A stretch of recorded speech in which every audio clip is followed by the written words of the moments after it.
చపాతీ రోటీ కాకుండా సంతృప్తిగా రైస్ కూడా తినవచ్చు. Doctor rice, sugar free rice, doctor rice, diabetic rice, sugar పెన్సని బియ్యం, డాక్టర్ రైస్. అయ్యా, నా పేరు శ్రీనివాసరావు, మాది ఉలవపాడు.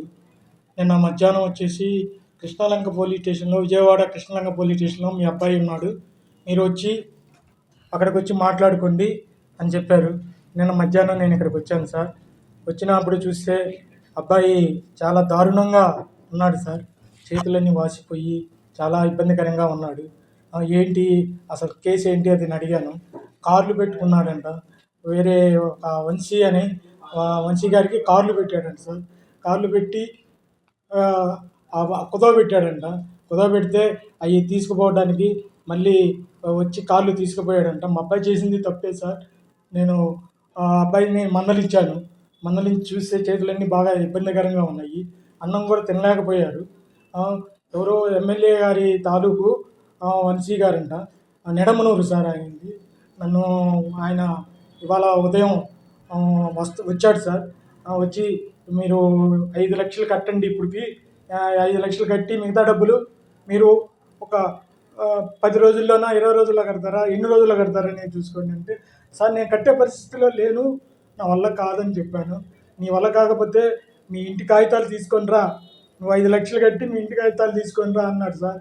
నాకు ఇంటి కాగితాలు మాకు అంత ఆస్తిపరులం కాదు, ఇంటి కాగితాలు కూడా నా పేరుతోటి ఏమీ లేవు సార్. అయితే నువ్వు 5 లక్షలు కడితేనే మీ అబ్బాయిని వదులుతాం, లేకపోతే వదిలే ప్రసక్తి లేదు. తీసుకుపోయి ఎన్కౌంటర్ అయినా చేసేస్తాం కానీ వదలమన్నారు. కానీ అసలు అప్పుడు దాకా కూడా ఒక కేసు అనేది బుక్ చేయలేదు సార్. ఈ వంశీ గారి ప్రోద్బలంతో కేసు లేకుండా ఎంతో 5 లక్షల రూపాయలు తీయాలంటున్నాడు, 13 లక్షలు ఇవ్వాలంట. 5 లక్షల రూపాయలు ఇప్పుడు కట్టమంటున్నాడు సార్. ఇప్పుడు కడితేనే మీ అబ్బాయిని వదులుతామంటున్నాడు. 5 రోజుల నుంచి సార్ పోలీస్ స్టేషన్లో ఉండి చిత్రహింసలు పెడుతున్నారంట. పోలీసులు వాళ్ళు వచ్చేసి డబ్బులు మీరు మాట్లాడుకొని డబ్బులు కట్టి తీసుకుపోండి, డబ్బులు కట్టకుండా అయితే అయ్యే పనే కాదు అని మాట్లాడారు సార్. నేను డబ్బులు కట్టే పరిస్థితుల్లో లేనని చెప్పాను సార్. లేనని చెప్పినా కూడా బట్టలన్నీ తీసేసి సార్, ప్యాంటు చొక్కా అన్నీ ఇప్పేసి లోపల బాగా పుల్లగొట్టారు సార్. ఏంటి సార్ ఇలా ఉంది, ఏంటి ఇట్లా ఎందుకు కొడుతున్నారని అడిగాను. అడిగితే మీరు చేసిన మీ అబ్బాయి తప్పులకి మేము డబ్బులు కడితే మేము ఈ పనులన్నీ చేయం కదా అన్నారు సార్. నేను కట్టే పరిస్థితుల్లో లేను. ఉదయం నుంచి అక్కడే కూర్చొని ఉన్నాను సార్. నేను మధ్యాహ్నం వచ్చాను, ఉదయం నుంచి అక్కడే ఉన్నా కూడా నా ఫోన్ లాక్కున్నారు సార్. నా ఫోన్ లాక్కొని ఆ ఫోన్ కూడా లేకుండా సిఐ గారు నా ఫోన్ లాక్కున్నారు. నన్ను చాలా ఇబ్బంది పెడుతున్నారు సార్. అబ్బాయి కూడా బాగా ఇబ్బంది పడుతున్నాడు. 5వ సార్ మొన్న సోమవారం సార్, సోమవారం తీసుకొని వచ్చి ఇవాళ గురువారం సార్, ఇవాళ దాకా కొడతానే ఉన్నారు సార్. ప్రతిరోజు ఉదయం మధ్యాహ్నం సాయంత్రం కొడుతున్నారు సార్. నేను చూడలేకపోతున్నాను.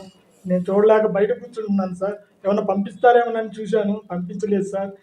వంశీ గారు వచ్చేసి మీరు డబ్బులు కట్టండి, మటుకు పోయే పనే లేదు, లేదంటే కేసు కట్టే పని అయితే ఉండదయ్యా, తీసుకుపోయి ఎన్కౌంటర్ అయినా చేస్తాను కానీ మీ అబ్బాయిని మీకు ఇది ఇచ్చే పనే ఉండదు, మీ అబ్బాయిని తీసుకుపోవడానికి అవకాశం లేదు. మీరు డబ్బులు కడితేనే తీసుకుపోండి, లేకపోతే మటుకు మీరు వెళ్ళిపోండి, మీ అబ్బాయి లేడనుకోండి వెళ్ళిపోండి అంటున్నాడు సార్.